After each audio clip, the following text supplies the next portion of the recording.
পাকিস্তানের নোংরা মানসিকতার জন্য যে যোগ্য জবাব দেওয়ার দরকার ছিল সেটা আমাদের ভারতীয় সেনারা যথেষ্ট দিয়েছেন এবং তাদের সঙ্গে সম্পর্ক বিচ্ছিন্নতার নীতিকে প্রত্যেক ভারতবাসী সমর্থন করে।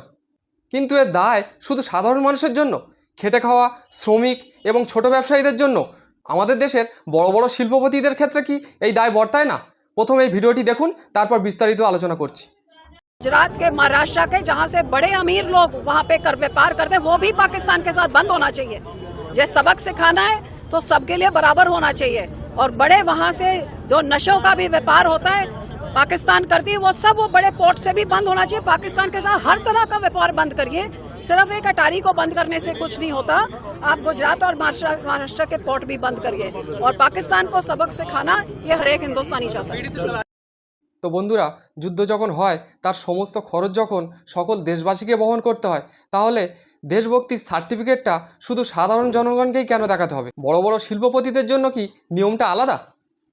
আজ যুদ্ধ নিয়ে যখন ট্রেনে, বাসে, চায়ের আড্ডায় আলোচনা হচ্ছে, তখন একটা আলোচনা এটাও থাক। আজকের ভিডিও এই পর্যন্ত। প্রশ্নটা আপনাদের সবার কাছে রইল।